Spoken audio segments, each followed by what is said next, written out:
यार मोनू, तू ये सब क्या कर रहा है? अरे यार प्रांशु भाई, खाना बनाने जा रहा था यार। तू ये सब छोड़, चल आज तुझे मस्त रेस्टोरेंट का खाना खिलाता हूँ। पर भाई वो सब तो ठीक है, बहन भी तो है घर में। हमें तूने फिर गुस्सा दिलाने वाली बात बोल दी। अगर हम दोनों बाहर का खाना खाएंगे तो उसके लिए भी कुछ लेते आएंगे। आखिर में वो मेरी भी तो बहन है यार। तो भाई 2 मिनट रुको, मैं आता हूँ। हाँ ठीक है, जाओ।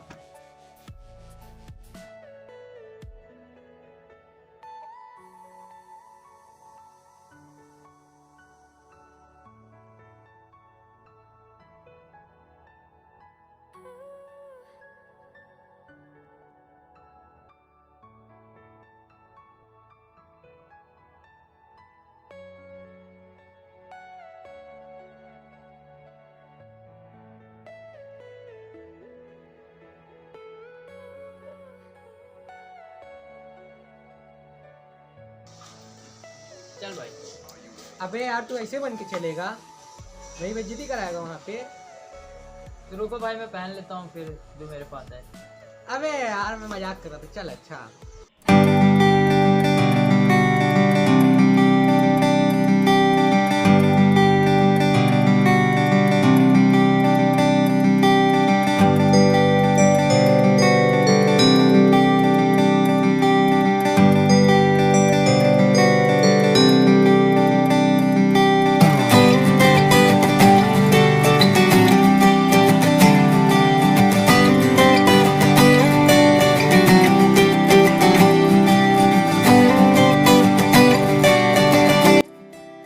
भाई आज तो मजा आ गया यार। चल फिर ठीक है।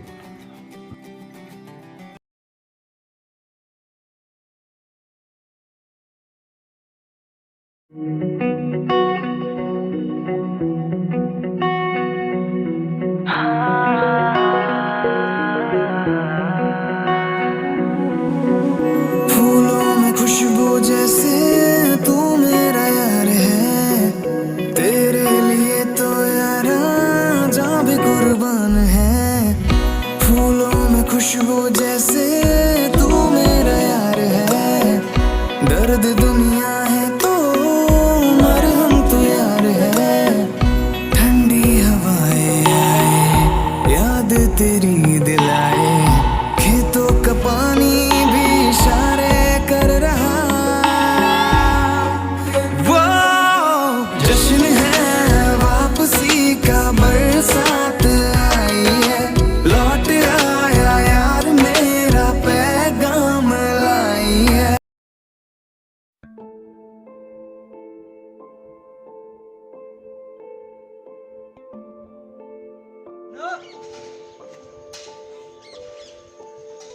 मोनू, कहाँ गया यार ये? मोनू, अरे तू वहां पे क्या कर रहा है? रुक जा, मैं आ रहा हूँ परी।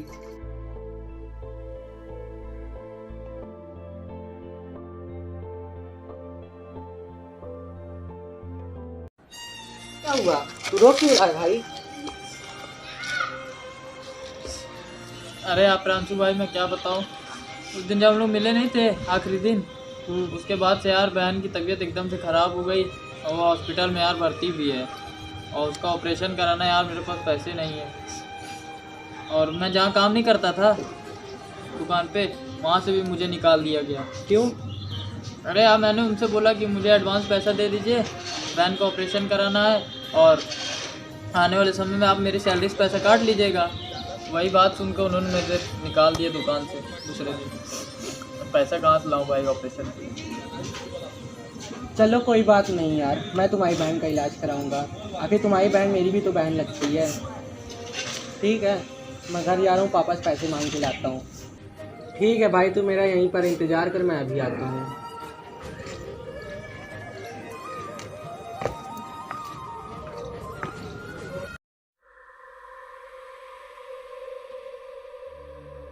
फिर मैं मोनू की बात सुन के उसकी मदद के लिए घर जाने लगा। तभी मुझे रास्ते में राजीव मिल गया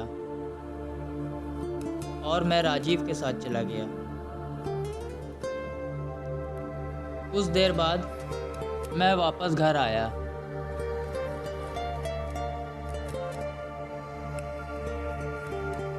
और मोबाइल चलाने लगा।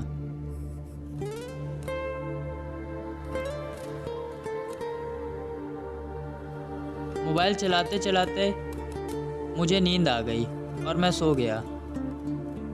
और मुझे कुछ याद ही नहीं था कि मैंने मोनू से कुछ वादा किया है। वो तो मैं 2 दिन बाद मोनू के घर के पास से जा रहा था, तब मुझे याद आया।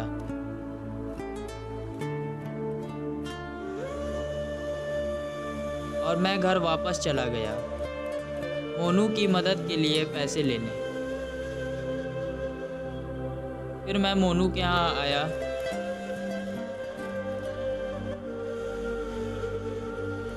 और मोनू को आवाज़ दी।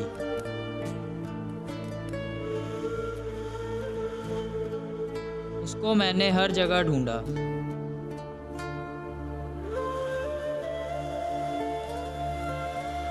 पर वो कहीं नहीं था। फिर मुझे लगा कि हो सकता है कि वो छत पर हो।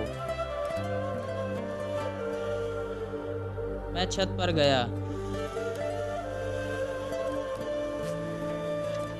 पर वो वहाँ भी नहीं था।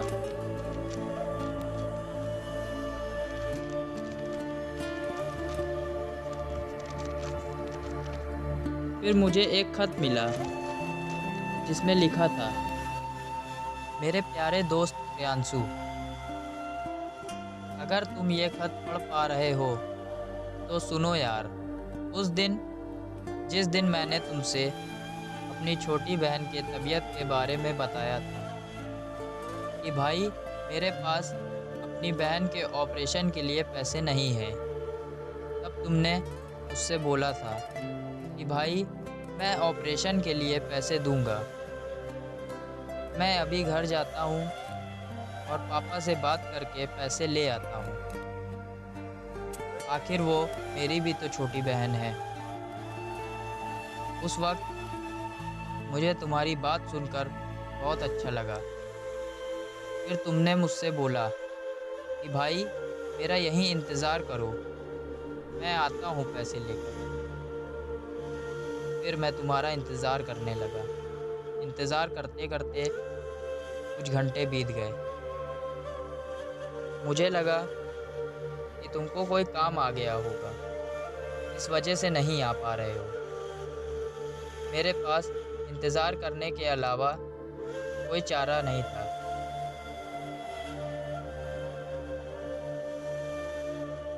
कुछ देर बाद मैंने कुछ लोगों से मदद मांगने की कोशिश करी, पर किसी ने मेरी मदद नहीं करी, क्योंकि मैं गरीब था और मेरी हालत देखकर मुझे वहाँ से धक्का मारकर निकाल दिया गया।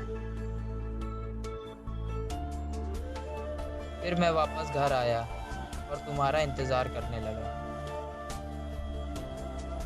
मुझे लगा कि शायद अब तुम आओगे, पर तुम नहीं आए।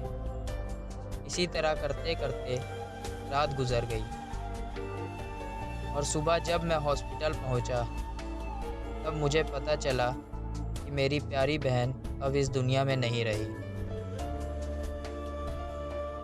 और मैं इतना रोया और ये सोचने लगा कि मैं अपनी प्यारी सी बहन को भी नहीं बचा पाया। धिक्कार है मुझ पर। वहाँ के लोगों ने मुझे इतना ताना मारा कि मैं रास्ते में जा रहा था और उनकी बातें मुझे सुनाई दे रही। फिर मुझे लगा कि अब तो मेरा इस दुनिया में कोई नहीं है, तो मैं जीकर क्या करूँगा।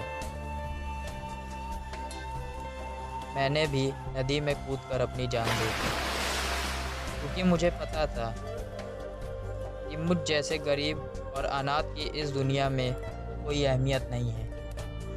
तो प्रियांशु भाई, आपसे यही कहना था कि किसी को भी झूठी तसल्ली ना दें। अगर आपने किसी से वादा किया है तो उस वादे को निभाएं, क्योंकि आपने जिससे वादा किया है वो आपके इंतज़ार में बैठा होगा। आपका अपना दोस्त मोनू।